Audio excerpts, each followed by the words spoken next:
This is an official emergency broadcast. Remain calm and listen carefully. An anomaly has been reported in multiple schools this morning. Affected classrooms were entered by individuals posing as teachers.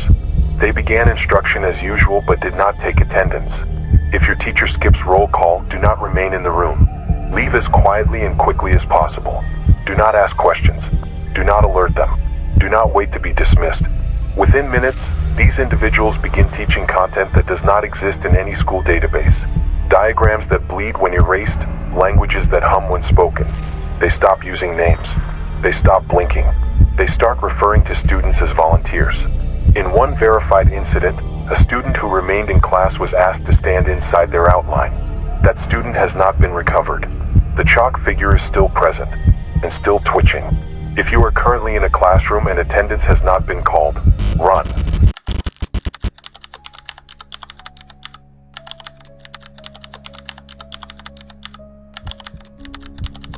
I don't know how long this message will stay online, or if anyone will even believe it. But I'm telling this now because I'm not sure how much longer I have before I forget. That's one of the worst parts. How fast the memories blur, like they're being rewritten from inside. I can already feel it happening around the edges. Little things. The shape of my friend's smile. The name of my English teacher. Whether I ever had third period chemistry at all. So I'm going to write this fast. I'm going to write this while I still remember what it felt like to be human, to be in control. Before that room, that lesson, that thing, took something from me. It started on a Wednesday, October 9th. I only remember the date because it was the same day the cafeteria stopped serving lunch and nobody noticed. That's the first thing, actually, the forgetting. It spreads like mold. Quiet, slow, until everything you trusted is soft and green and caving in on itself. They never warned us about that part. Not in the emergency drills. Not even in the broadcast. Second period, Mr. Decker's class. History. Or at least, that's who was supposed to be there. But when I walked in, he wasn't at the whiteboard like usual. He was already seated. Still. Just waiting. No smile. No good morning. No coffee mug. Nothing. He sat with his hands folded perfectly on the desk, back unnaturally straight. Eyes locked on the far wall like something was whispering through it. I should have known then. But I was tired, and it was cold, and my head was full of homework and playlists and caffeine withdrawal. I didn't question it. None of us did. There were 24 of us in that class. I counted, and he didn't take attendance. Not once. No clipboard. No Chromebook. Not even a glance. We just sat down one by one and waited. He let us. Every minute that passed, the room got quieter. The air got heavier. I remember the clock ticking, but too loud, like it was the only sound left in the world, like it was pulsing, and he hadn't blinked. Not once. I started to get this itch at the base of my neck, like someone was breathing down it. But when I turned around, everyone else was just sitting there. Not talking, not checking their phones, just waiting, like they didn't even notice how wrong everything felt. That's what scared me most at first. Not him. Them. Mr. Decker, or whatever had taken his shape, finally stood up and went to the board. He didn't greet us. He didn't explain. He just picked up a piece of red chalk and started drawing. Circles. Perfect circles. Interlocking. Rotating. There were too many, and none of them overlapped the way they should have. I used to be good at geometry. But these shapes weren't right. They didn't follow the laws of perspective. They looked wrong. Wrong in a way you feel in your gut, not your eyes. And then he wrote a word in the center of them. I wish I could tell you what it was. But I can't. I saw it. I read it. I even whispered it under my breath. And the second I did, my vision blurred. My nose started bleeding.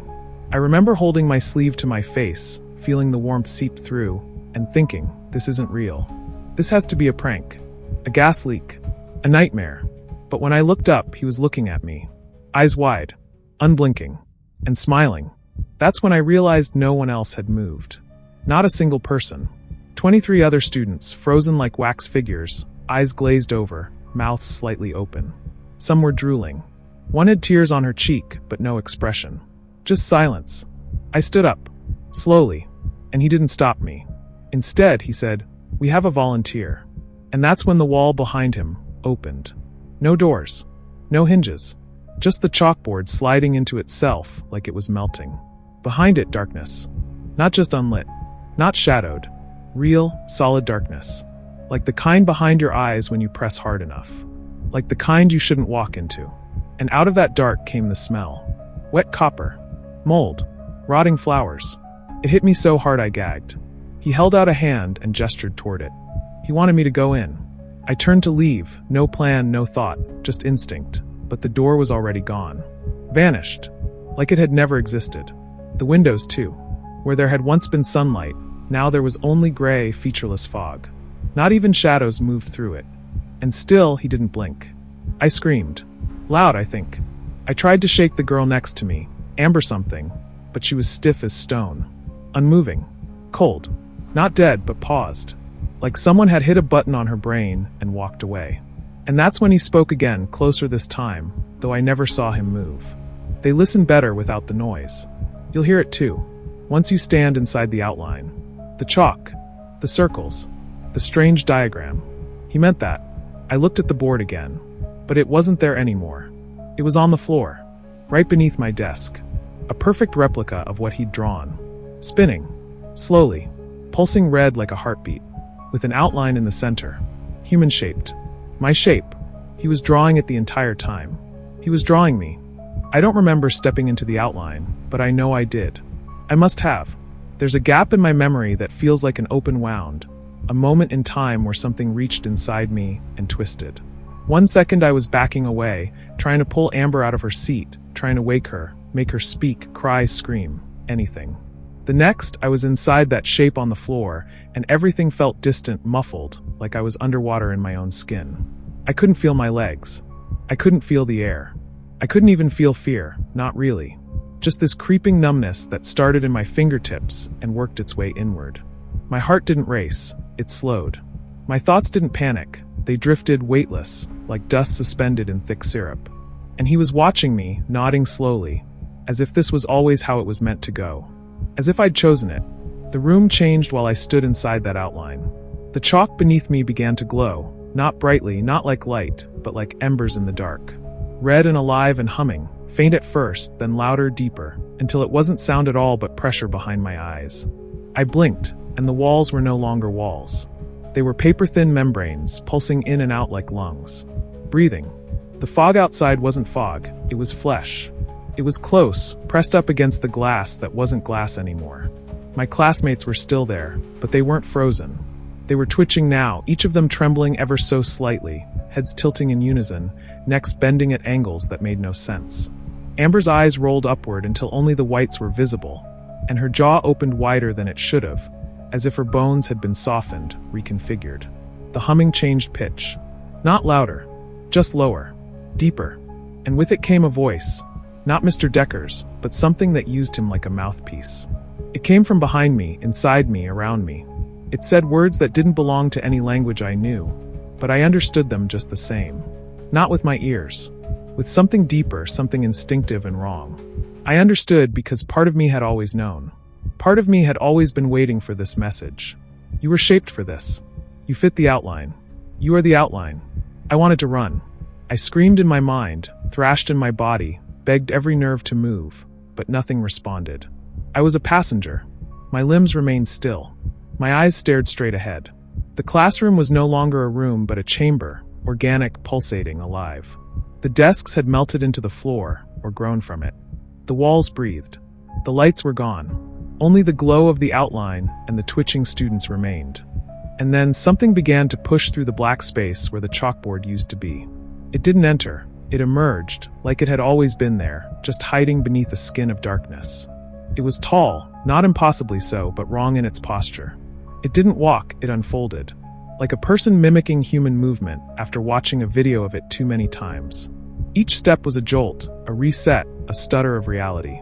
Its head was bald, its face blank, except for the suggestion of a face, eyes that weren't holes, a mouth that didn't open, just stretched, impossibly wide and unmoving.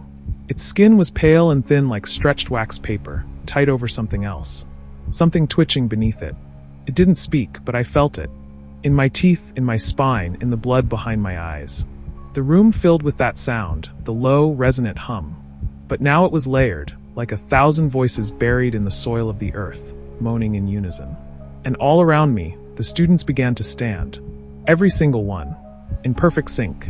Their movements were jerky, delayed, like puppets on old strings. They turned toward me, eyes blank, mouths agape, and they began to move their lips. No sound came out. They were mouthing something in perfect rhythm. Over and over. Again and again. Volunteer. I couldn't breathe. Not because I was scared, not because of the pressure or the stink of rot filling the air, but because something in me refused to. My lungs simply stopped. My body no longer needed air. My pulse was gone. I was still alive, I think, but not by any rule I understood. The thing that had entered the room was inside me now. Not physically, not yet, but present. Watching. Measuring. That's when the floor beneath me opened. Not dramatically. It just peeled. Like a flower blooming, petals of wood and concrete folding outward to reveal a spiral staircase carved into something ancient. The outline beneath me broke apart into strands of red light, each one winding downward into that stairwell. The other students took a step forward, all at once. And Mr. Decker, still smiling, still unblinking, spoke again. Follow the path. Learn the deeper lesson. I took a step back, or I thought I did. But the room pulled me forward. Gravity shifted. I fell without falling. My feet moved, but not of my own will. The walls around me turned red, veined, wet. The humming grew louder. Every step down that spiral felt like I was walking deeper into something that didn't want me to leave. Something that was learning me, memorizing every inch of my being. My thoughts were loud. Not to me. To it. It wanted to know me. It wanted to wear me. And below, something was waiting. The deeper I went, the warmer it got. Not in the way a basement heats from poor ventilation, but in the way a living thing generates its own heat. The walls no longer looked like stone or concrete. They pulsed and rippled like muscle. I saw moisture glistening on the steps, and each footfall made a dull, wet thump, like I was walking on a tongue. The spiral never ended. Or maybe it did, but the descent distorted time in a way I couldn't track. The further I went, the more fragmented my thoughts became, like someone was cutting out the parts of me that still remembered who I was. My name slipped first, then the layout of my house, then the smell of my mother's hair when she hugged me after school. These weren't memories fading. They were being pulled from me, one strand at a time, like threads unwoven from the core of my identity. But I wasn't alone. That was the worst part. Something was just ahead of me. Or just behind. I couldn't tell. Sometimes I would hear footsteps echoing, but they never matched mine. Sometimes I heard breathing, but it didn't sync with my panic. It was too slow, too controlled. Once, I felt something brush the back of my neck, cold and wet like a finger dipped in ice water. But when I turned, nothing was there. I think it was studying me. Not like a scientist studies a subject, but the way a predator studies its prey. It wasn't hungry in the way animals are. It didn't want my flesh. It wanted something deeper, something older. Eventually, the stairs flattened into a corridor, long, narrow, and curved. I couldn't see the ceiling or the floor. There were no corners, no doors, just a smooth red tunnel, pulsing like a vein. Along the walls, I saw markings. Symbols I didn't recognize, carved deep and raw into the flesh of the structure. They bled when I looked at them too long. Actual rivulets of black-red fluid leaked from the grooves, and the fluid whispered things. Not audibly, not with sound, but in pulses, vibrations that tickled the edge of my sanity. I knew somehow if I touched one, I wouldn't come back. I would dissolve like sugar in water, and that would be the end of whatever me remained. That's when I heard the voice again, not Decker's this time. This one was higher, softer, feminine maybe, but layered like 5 or 6 people speaking in chorus. And it was close. You've come far for a lesson you did not ask for. I froze. The corridor pulsed once, then again, slower, like it was holding its breath. The temperature dropped. My skin erupted in goosebumps. I tried to back away, but my feet didn't respond. Not because I was frozen in fear, but because I was rooted to the floor. I looked down and saw tendrils, thin red filaments, wrapping around my ankles. They weren't restraining me. They were fusing with me. The voice came again. The outline fits you. The vessel welcomes you. But you are not yet prepared. There are still things you must shed. Ahead, the corridor split open. Not like a door. More like a wound splitting wide. From the center, light poured out, greenish, faint, sickly. Inside, I saw rows and rows of chairs, old-school desks, hundreds of them, arranged in a spiral that dipped downward like a pit. In each one sat a student. Still, unblinking. And in the center of the spiral was a podium. Standing at it was someone I recognized. My sister, Jessica. She'd vanished last year. Everyone said she ran away, that she'd been depressed. There were flyers for months, news stories, interviews, but no trace. And there she was, facing away from me, head tilted just slightly, hands gripping the sides of the podium. Her body was thinner than I remembered. Gaunt. Her clothes were damp, stained. But it was her. I knew it was her. Jessica, I whispered, or thought I did. Her head twitched, then turned. Slowly, mechanically. She looked over her shoulder and smiled. Her eyes were completely black. They taught me so much, she said, and her voice wasn't hers. Not anymore. It was that same layered echo, as if something was using her throat as a speaker. I tried to speak, to run, to do anything, but the tendrils around my legs thickened, anchoring me deeper. The moment she made eye contact, the humming returned, this time deafening. Every part of my skull vibrated. Behind my eyes, I saw shapes, symbols, diagrams like the one Decker had drawn. Each one pulsed with meaning I couldn't comprehend, and I felt something cracking inside me, splintering under the weight of knowledge I wasn't built to hold. Jessica stepped away from the podium. The students in the spiral didn't move. They were breathing, yes, but it was shallow, rhythmic, synchronized. They were in perfect formation, as if waiting for instruction. And she walked between them, each step in harmony with the humming, as though she was part of the song. When she reached the edge of the spiral, she extended a hand toward me. Her fingers were longer than they should have been. Too many joints. Come with me. Learn what I learned. Wear what I wear. Let go of your name. I shook my head violently. Something snapped in my spine, but I didn't care. I screamed. It came out broken, raw, like my vocal cords were being peeled. But the moment I made that sound, everything around me froze. The humming stopped. The lights dimmed. Jessica's smile flickered. And from behind her, from the shadows at the bottom of the spiral, something stirred. It hadn't noticed me before. Now it had. The moment that thing in the pit noticed me, something shifted in the air, like the atmosphere itself had been sucked out through a hole in reality. Every hair on my body stood on end, and though I couldn't see it clearly, only the suggestion of mass and shape shifting in the farthest shadows, I knew with certainty that it wasn't a person. Not a teacher. Not a mimic. Not even a creature. This was older. Bigger. Hungrier. It didn't move with legs, but with intention, dragging the darkness with it like a veil. The silence around me deepened to the point where it felt like I had been submerged in thick oil.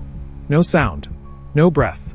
Just the pull of something terrible rising from below the spiral. Jessica stopped moving. The smile on her face collapsed as if yanked off by invisible hands. Her body stiffened, and her arms slowly rose above her head, not like she wanted to worship it, but like she had no choice. The students in the spiral desks began twitching violently now, heads jerking in unison, bodies seizing in perfect sync. Blood leaked from their noses, then their eyes, then their ears. But none of them screamed. Not a single one. Their mouths opened, their chins quivering with the rhythm of the same silent chant. Volunteer. Volunteer. Volunteer. The floor beneath them began to shift, rippling like water disturbed by a single massive drop. That drop, I realized, was it. It wasn't climbing the spiral. It was pushing its way into the minds of everyone above it. It didn't need to walk. It only needed to think. I saw Jessica jerk backward like a marionette on tangled strings, her spine bending at an impossible angle until it cracked. Her limbs twisted. Her mouth opened wider than human anatomy allowed, and from it came a long, guttural croak, like a toad's death rattle echoing inside a rusted bell. Her eyes didn't blink. They pulsed, and from within them came flickers of what she had seen down there. Not memories. Lessons. My legs were still bound, but now I felt the tendrils reacting, either to the creature's presence or to the fear spilling from my body. They slackened, twitched, curled away. For the first time, I could move. But where would I go? There were no doors. No stairs. Only the spiral, and the thing at the bottom of it.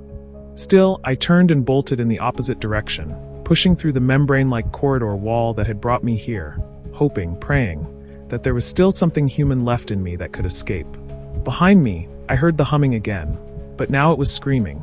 A chorus of voices, layered and clashing, no longer singing in unison, but collapsing into chaos. Something had gone wrong in the ritual. Or maybe I was never supposed to resist. Either way, the spiral had broken. I glanced over my shoulder once and saw desks toppling as the students convulsed. The flesh floor cracked and peeled. Red light erupted from the pit like a heartbeat turned inside out. And at the center of it all, the creature emerged fully at last. It wasn't faceless, but it wore too many faces. Hundreds, stacked over one another like masks made of skin, melting into each other. Its limbs were human in form, but segmented like an insect's, and it moved with the fluidity of spilled ink. Its torso heaved with each breath, splitting down the middle to reveal a hollow cavity filled with twitching hands. Some childlike, others aged and gnarled. They reached, grasped, beckoned. It saw me, not with eyes, but with a gaze that burned. I felt its attention curl around my spine like a cold, wet finger. I ran. The corridor I'd re-entered was different now. Longer, bent at impossible angles. The red walls began to rupture as I passed, spraying black fluid that hissed when it hit the ground. I heard footsteps behind me, but not running. Not panicked. Walking. Steady. Unstoppable. Something had been released, and now that it had seen me, it wanted to complete the process. The outline. The volunteer. Whatever role I had been chosen for, it wasn't finished with me.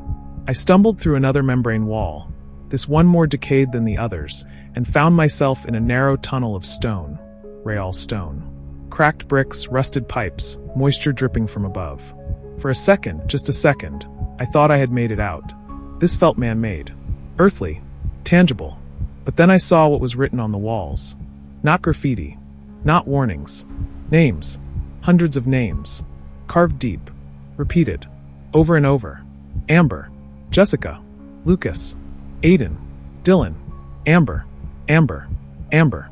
Each name was followed by a symbol. Always the same one. A human figure, arms outstretched with a circle around it. The outline. Beneath each was a number. Amber, 24. Jessica, 17. Lucas, 31. The higher the number, the faster the conversion. I found mine already carved, still wet at the edges. Me, 03, only 3. That meant I didn't have long. Somewhere behind me, something wet slapped the tunnel floor. Closer now. The slap of wet flesh against stone followed me with maddening rhythm. Unhurried, deliberate, like it knew I would tire long before it did. I tried not to look back again. I knew what I'd see. Or worse, what I wouldn't. That thing didn't obey physics. It didn't need to be seen to be real. But still, the sound of it breathing, of its mass dragging itself through the narrowing tunnel, was enough to blister the edges of my sanity. Every step I took echoed like it was being swallowed by the walls themselves. They were tightening. I could feel it, subtle curves shifting inward, the space getting narrower, like the whole passageway was exhaling and folding around me. It wanted me trapped. Not just physically, but mentally. It wanted my mind small, confused, defenseless. It was working. I began to see things that weren't there, or weren't supposed to be there. Pictures flickering on the bricks, yearbook photos, but wrong. Eyes scratched out, smiles too wide. Names replaced with volunteer, in heavy blood-like ink. My classmates. Some of them I hadn't seen in days.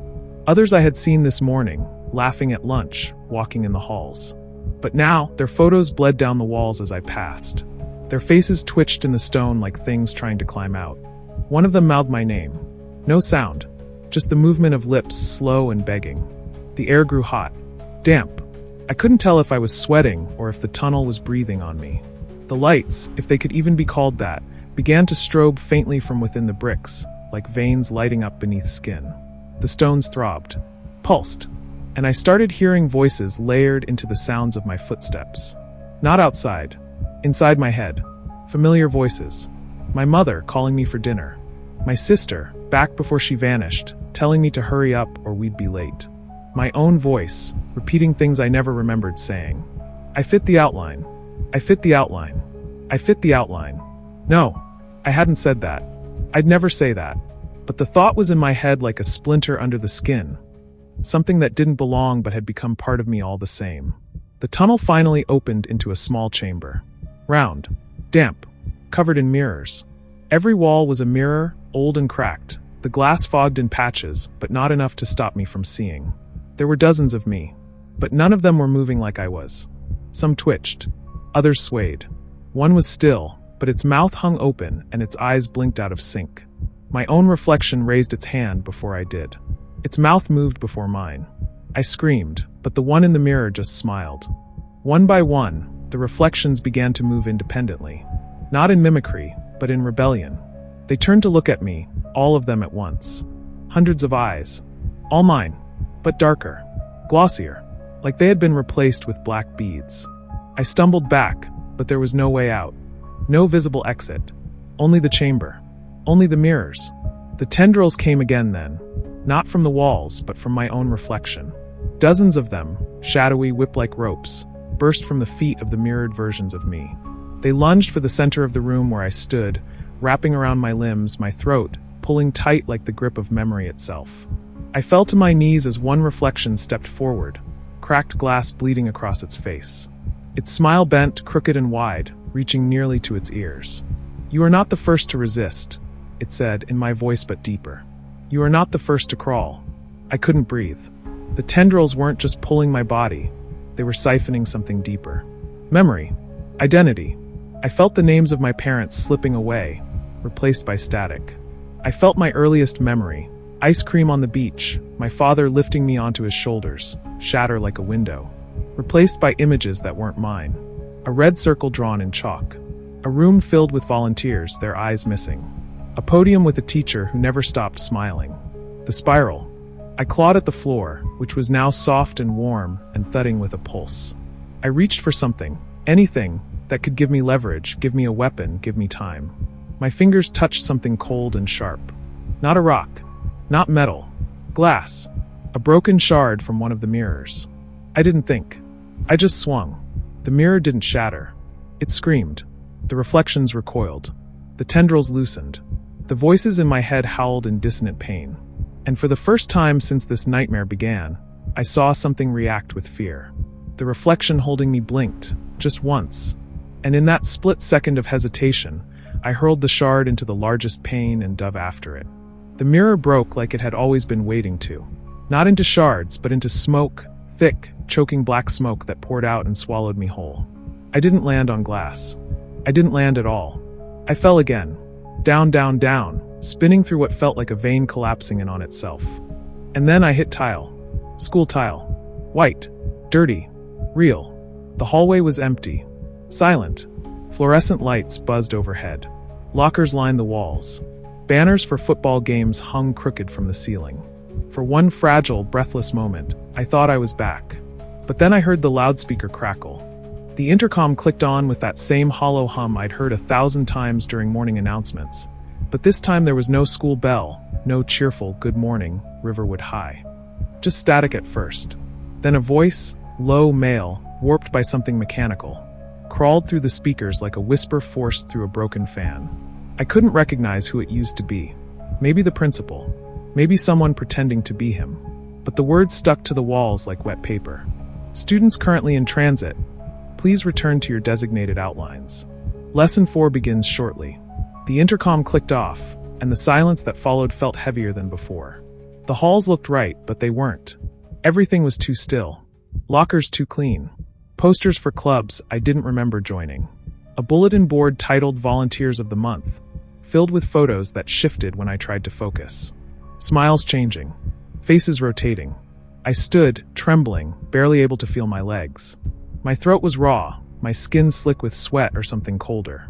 But I moved anyway, because I knew if I stayed still for too long, I'd be mistaken for one of them. The hallway stretched in both directions, but I didn't recognize either end. Doors lined the walls, each labeled with subjects I knew, but the names beneath were wrong. Language hum. Diagram studies. Vocal geometry. One door was open. Light flickered inside. Something shifted in the glow, a shape moving in slow, dragging circles around the room. I didn't want to see what it was. I didn't want it to see me.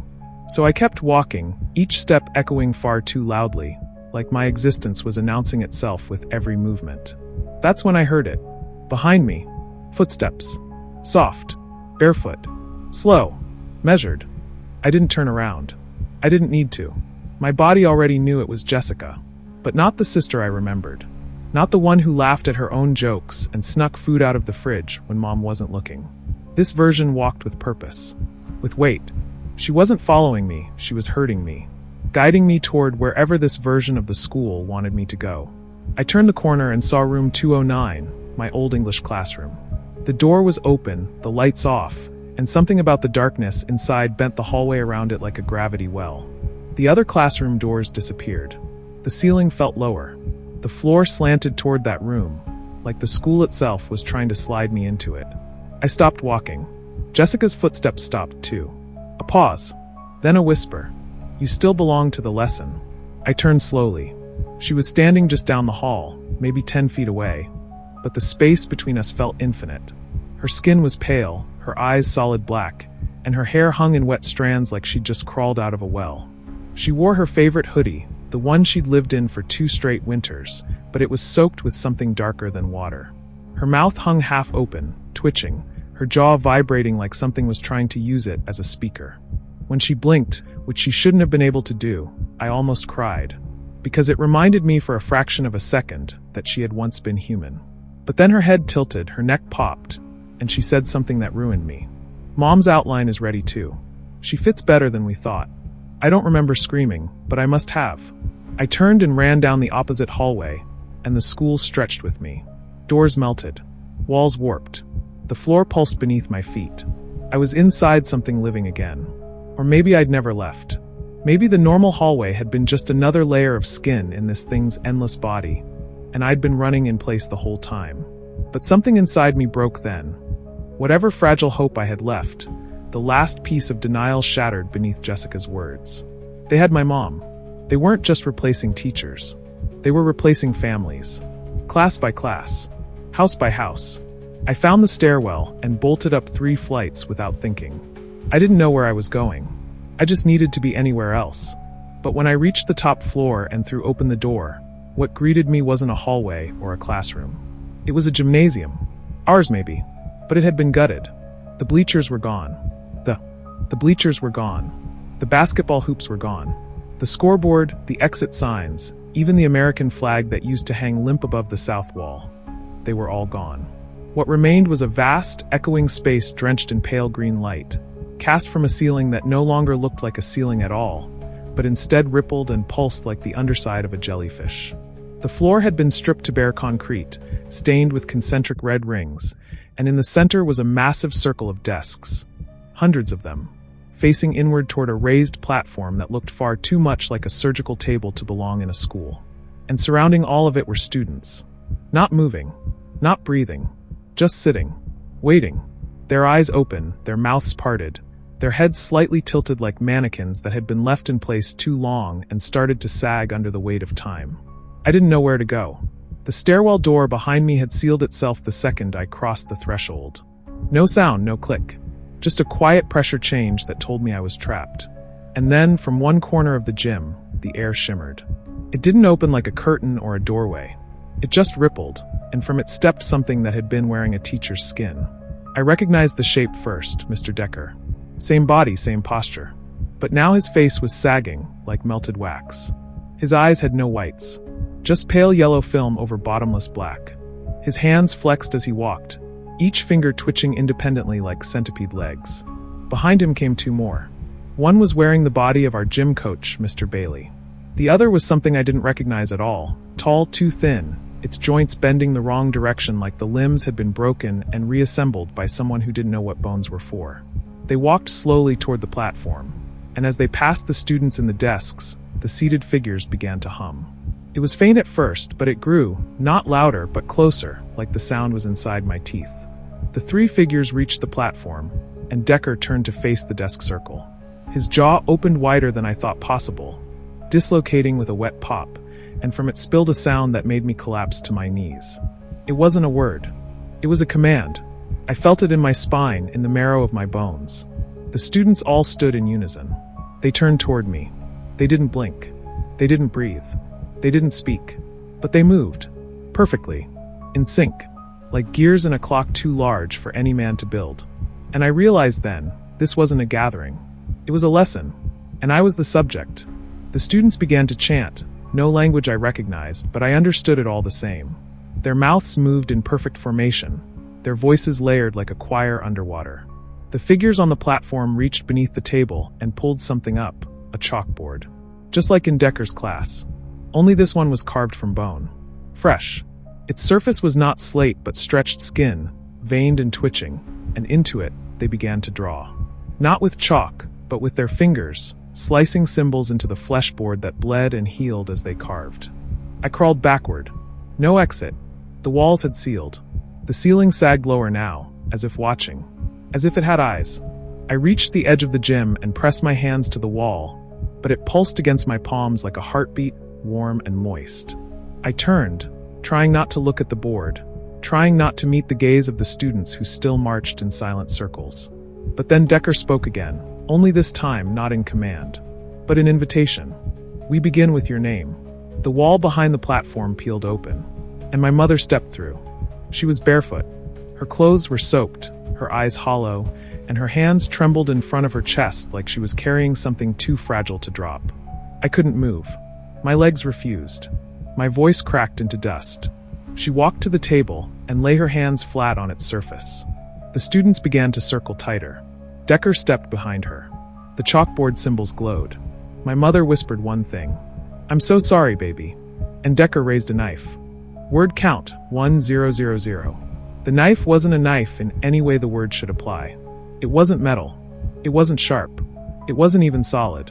It shimmered in Decker's hand like something pulled from the membrane between dreams and memory. Shifting shape, undulating slightly, trailing threads of some dark, glistening fluid that didn't drip so much as float down his arm like oil in reverse. My mother didn't flinch. Her arms remained flat on the surface of the altar, and her eyes, though wide and shimmering with tears, stared directly at me, unwavering. She wasn't crying out. She wasn't resisting. She was participating. Decker leaned forward. His face, or what remained of it, was a tangle of stretched skin and imitated muscle, barely clinging to the bone beneath. His teeth were too long now. Not sharp, just wrong, like they'd grown past their purpose and continued out of instinct. His empty yellow eyes never blinked. Not once. And as the blade descended, the room stopped humming. Everything fell silent. Not just silent, dead. The lights stopped flickering. The students froze mid-step. Even the ceiling above, which had been twitching like a living jellyfish, now held still in place, like it too wanted to watch. The blade touched my mother's back, and she inhaled sharply. Not in pain, but in acceptance. Like this was something she had agreed to a long time ago. Like this wasn't the first time. And then it cut. There was no blood. No scream. Just sound, a single high-pitched tone like feedback from a microphone pressed too close to a speaker. But it didn't come from her mouth. It came from the wound itself. As if what they were removing wasn't flesh, but identity. A sliver of her was peeled away, glowing, translucent, pulsing with color.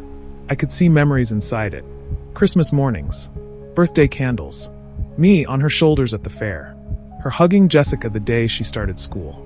And Decker held it up for the class to see, like a biology teacher holding up a dissected organ. The students nodded in unison. The humming resumed. And I collapsed. My knees hit the floor so hard I heard something crack, but I barely registered it. My breath came in gasps. I clutched my head, trying to force the image out, trying to unsee it, but the damage was already done. That piece of her, what they'd taken, it wasn't just hers. I felt it missing from me, like a tree losing one of its oldest roots. The connection between us, the invisible tether of love and history and blood, it had been severed. And Decker wasn't done. He raised the knife again. And this time she looked away from me. She was ashamed. That broke me more than anything else. I screamed her name, not with hope, but with desperation, and the sound echoed strangely through the gym.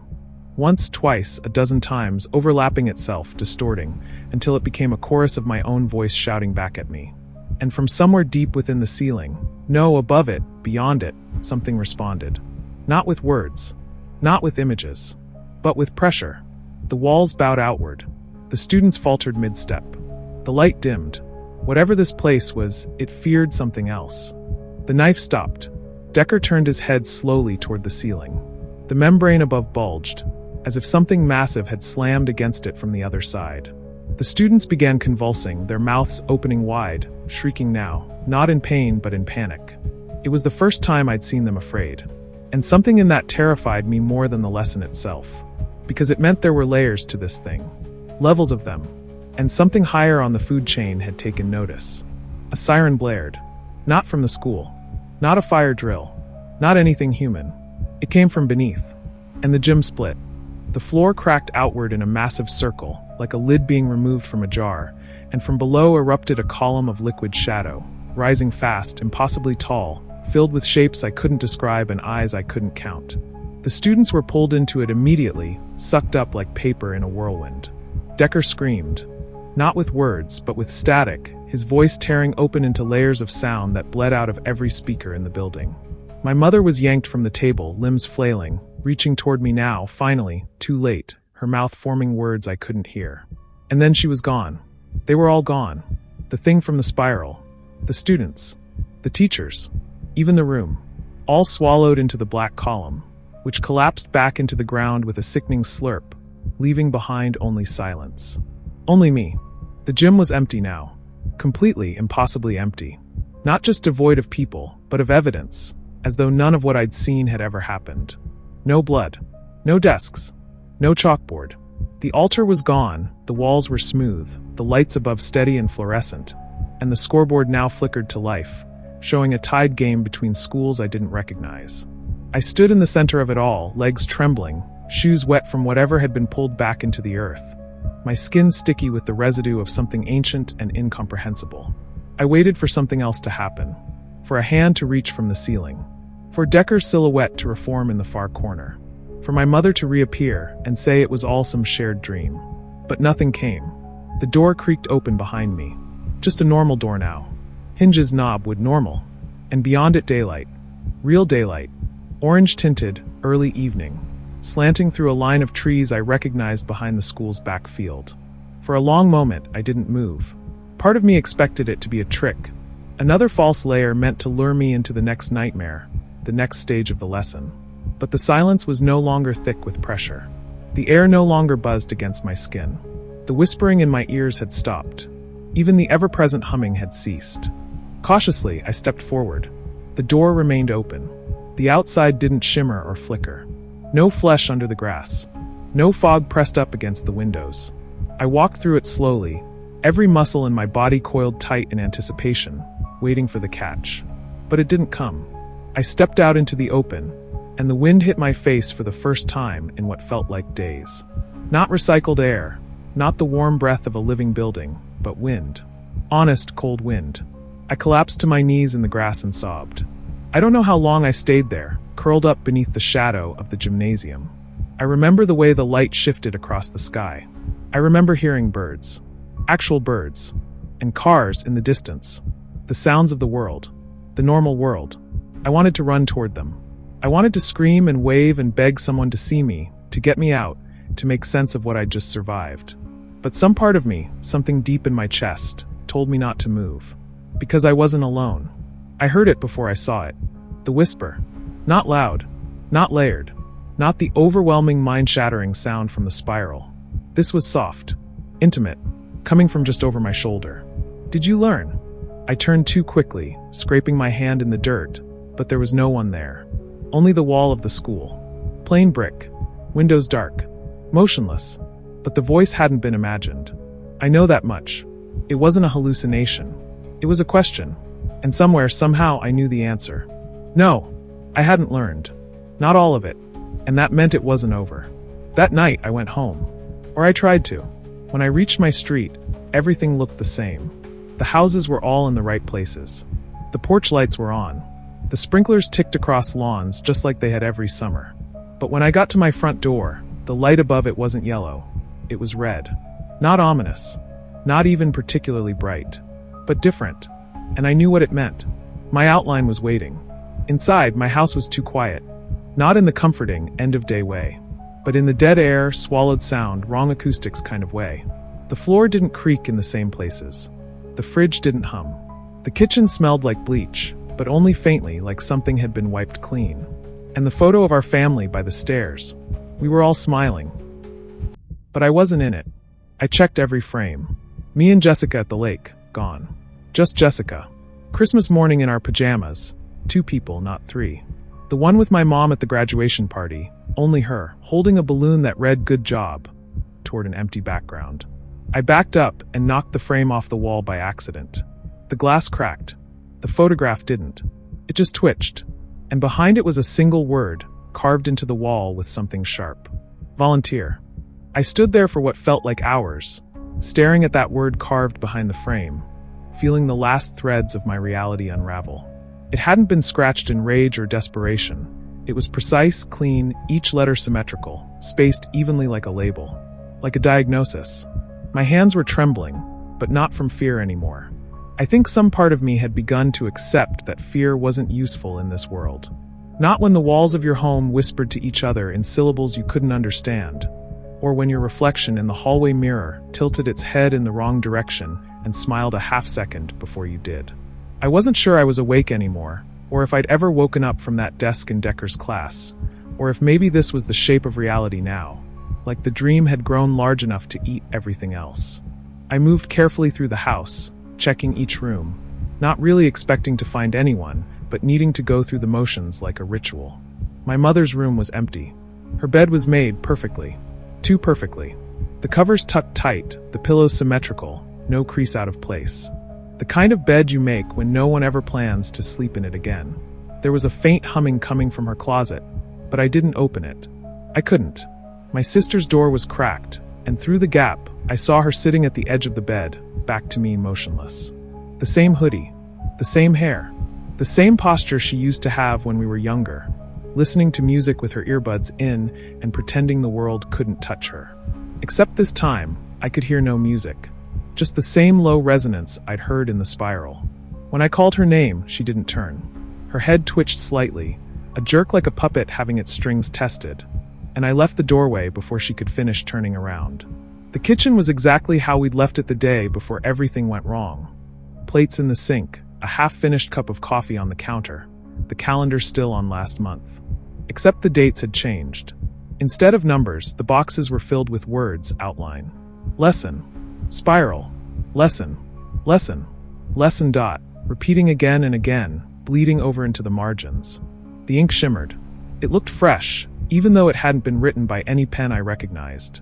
When I opened the fridge, the light inside flickered red for a second before stabilizing. There was food still, but it didn't look right. Not rotten. Just not quite food. Like someone had sculpted a plastic copy of each item and put it on display, hoping I wouldn't look closely. I shut the door and leaned against it, breathing through my nose, willing my heart to stay slow. Upstairs, my room looked unchanged. Too unchanged. Everything was exactly where I left it. Not just in place, posed. My backpack on the floor, zipper slightly open, textbooks angled as if I had just walked in and dropped it mid-stride. My desk lamp tilted just so. My comforter turned down the exact way I did it every night. It was like someone had studied my habits and recreated them with surgical precision, right down to the sock I always kicked under the bed and forgot about. But the walls were different. At first glance, they were still covered in my usual posters, bands, movie prints, a few school flyers. But the longer I looked, the more they changed. Faces in the posters began to rotate toward me. Smiles deepened. Letters rearranged. The flyer that used to say "Join Yearbook Club" now read "Join the Lesson." A sticky note on my desk had a single phrase on it in my own handwriting. The outline fits you better now. I wanted to burn the house down. Not out of anger, but survival instinct. Like an animal chewing off its own leg to escape a trap. But I didn't know what was real anymore, and I was terrified that if I struck a match, I'd find myself burning in my school desk, surrounded by motionless students and smiling teachers, watching me through faces they had borrowed. So instead, I did the only thing I could. I left. I walked out the front door and didn't look back. The sky was dimming again, the sun already sinking behind clouds that didn't look like clouds at all. The neighborhood was too quiet. No kids playing, no sprinklers hissing, no dogs barking. Just the wind, and somewhere far off, the faint static of another school announcement that wasn't meant for human ears. I didn't run. I walked, slow and deliberate, waiting for someone to stop me. No one did. Every house I passed looked abandoned and lived in at the same time. Windows lit with warm glow, but no movement behind them. Cars in driveways that hadn't moved in days, their tires slowly dissolving into the asphalt like everything else in this world. I made it to the edge of town before I saw the signs. Literal signs, billboards, flyers, painted walls. All with the same message. Lesson continues. Some were crude, like graffiti. Others were official, professionally printed, as though the campaign had been authorized. I passed a church where the marquee used to say Sunday service, 10 a.m., and now read volunteer rejoices. I saw a bus stop ad with a picture of smiling children holding books that bled from the corners. Beneath it, the caption read, "No blinking. No questions. No escape." I don't know how far I walked that night, but the world only got quieter the farther I went. And the stars didn't look the same anymore. The stars were wrong, and I don't just mean in the poetic sense. They were wrong in their arrangement, in their color, in their movement. Some pulsed like heartbeats. Others dragged faint tendrils of light behind them, weaving slow spirals into the sky like stitches being pulled through dark cloth. The constellations I grew up with were missing. No Orion, no Big Dipper, no North Star. And the ones that remained they watched. They tilted as I walked, shifting ever so slightly like 1,000 eyes following my progress through the quiet countryside.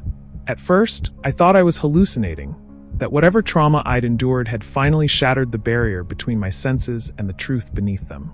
But no, this was real. The sky was alive, and it had noticed me. That was worse than any hallucination. The idea that the universe, or whatever wore it like a mask, had turned its gaze to me felt heavier than gravity. And still I walked.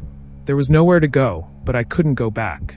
Every time I thought of my house, of the school, of my mother's blank eyes and Jessica's voice echoing with something else beneath it, I felt that same pull in my chest, that gravitational force that tried to bend me back into the outline they'd drawn for me.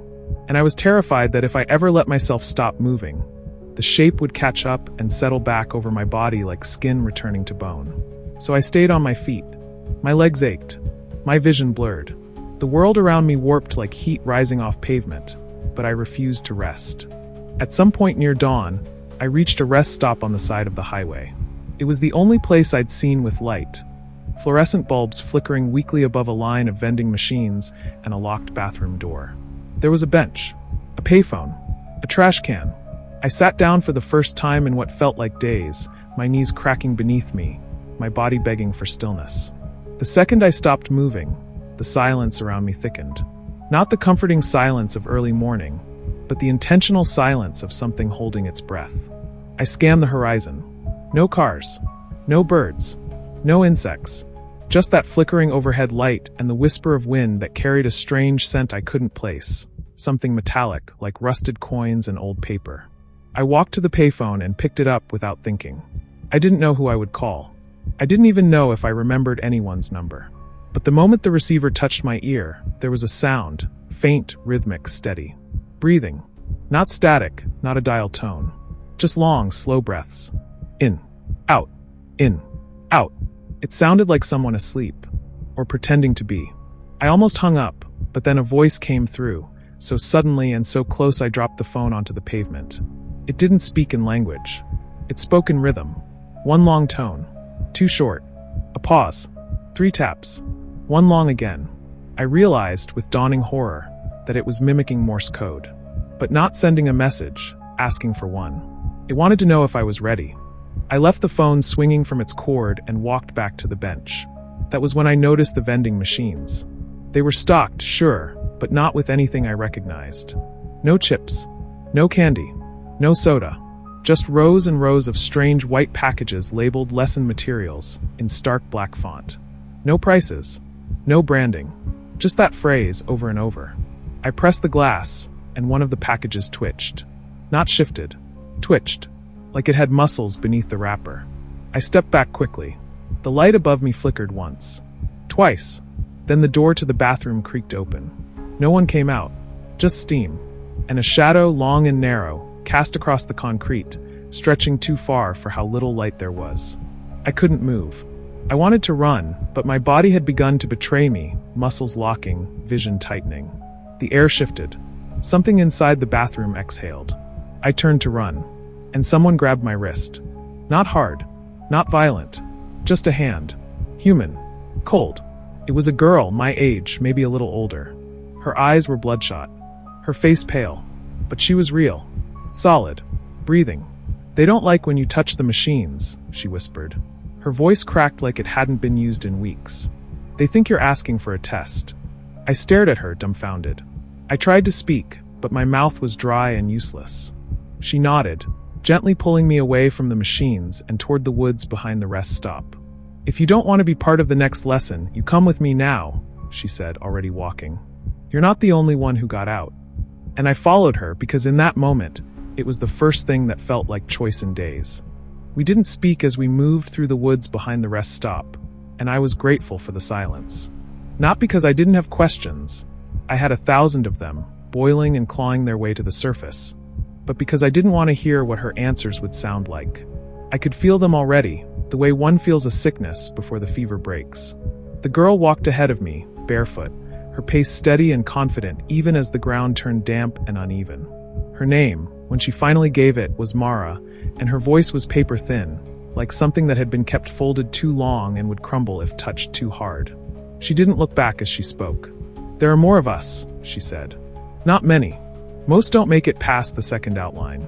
But some of us remember how to stay out of the lesson. I didn't ask what the second outline was. I didn't want to know. Instead, I followed her deeper into the trees, where the moonlight struggled to reach the forest floor and the air grew colder with every step. The world around us changed gradually. Too gradually to notice until it was too late. The trees stopped rustling. The branches grew symmetrical. The bark began to split with strange patterns. Symbols I had seen on the chalkboard, carved into the classroom floor, etched into the tunnel walls. The forest had been marked, just like the schools. Just like the students. Just like me. I realized with a quiet dread that I hadn't escaped anything. I had only stepped sideways, deeper into the maze. Eventually, Mara led me to what looked like a collapsed cabin, its roof half caved in, the door hanging off its hinges. But inside it was warm. Not comfortable. Nothing in this new world could be called that, but dry and dimly lit by an old camping lantern resting on a wooden crate. 3 other people were already there, 2 boys and a girl, all sitting in silence, each staring at the floor like they were trying not to exist too loudly. They didn't look surprised to see me. They didn't even flinch. One of them nodded once, and that was the closest I got to a welcome. We call this a pause point, Mara said, crouching by the lantern. It's not safe, not really. Nothing is. But the lesson doesn't reach here as easily. It skips, like a scratch disc. We've learned how to live between the skips. I sat down slowly, my knees still sore, my body buzzing with exhaustion that didn't feel entirely my own. I wanted to sleep, but I didn't trust that closing my eyes wouldn't become something else. Mara handed me a thermos, and I drank without question. The water was warm and tasted faintly metallic, but it grounded me. It reminded me I still had a throat, a tongue, a body. I held on to that sensation like a lifeline. They think in patterns, one of the other boys said suddenly, his voice hoarse and low. They teach in spirals. If you move straight, they can't always follow. You have to be unpredictable. You have to think like a contradiction. Mara nodded. They use logic against you. Turn your memories into rules. That's how the outlines grow. Every name you remember, every face you mourn, it gives them shape. That broke something in me. Because I'd been holding on to my mother's face, Jessica's laugh, the shape of my bedroom, the sound of my father's truck in the driveway.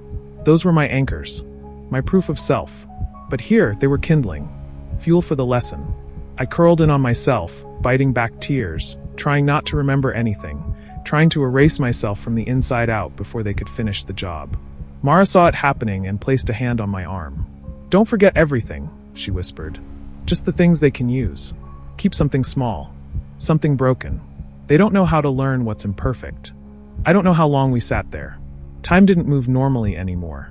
It came in pulses, in backward fragments and sudden forward leaps. 1 minute the lantern was dimming, the next it was bright again. 1 moment someone was asleep, the next they were gone. Eventually, we all lay down in different corners of the cabin, trying not to overlap in space.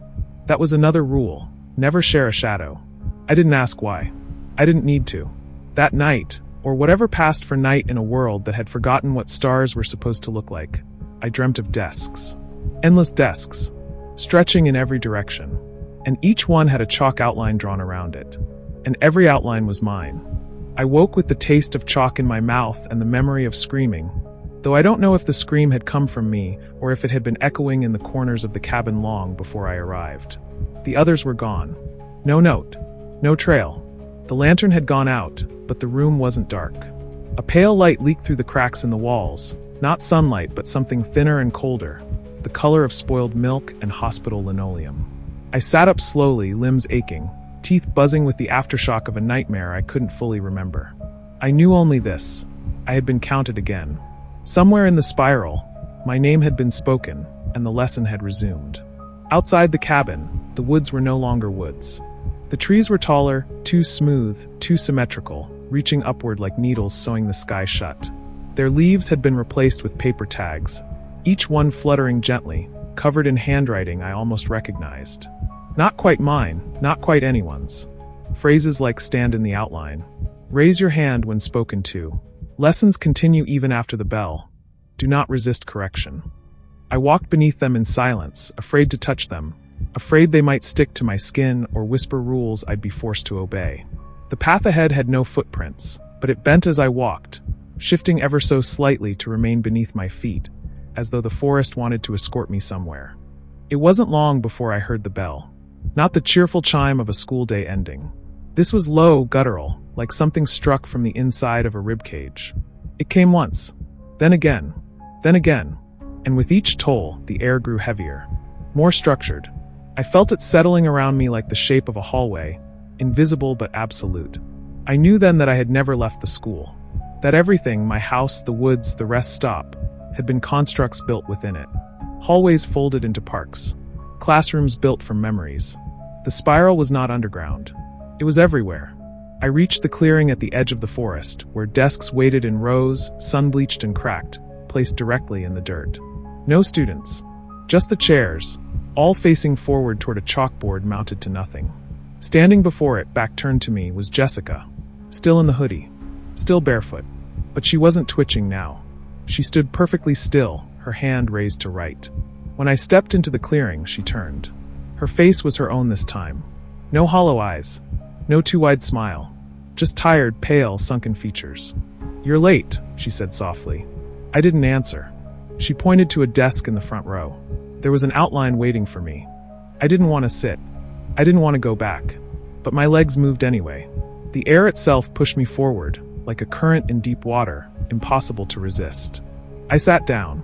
The desk was warm, familiar, as if I had just gotten up from it seconds ago. My name was carved into the top in handwriting that matched my own. And on the desk was a paper, blank. No instructions, no questions, just a line at the top that read, "Final lesson, volunteer." Jessica stepped down from the board and walked toward me. She moved slowly, not like a predator, but like a teacher monitoring a test. When she reached my desk, she leaned down and whispered into my ear. Not a threat, not a command, just a question. "Do you remember who you were before?" I opened my mouth to speak, but no sound came out. I didn't know what to say. I didn't even know what the answer was anymore. I remembered pieces, my mother's voice, the smell of cinnamon on Christmas morning, the way the hallway floor squeaked near the kitchen.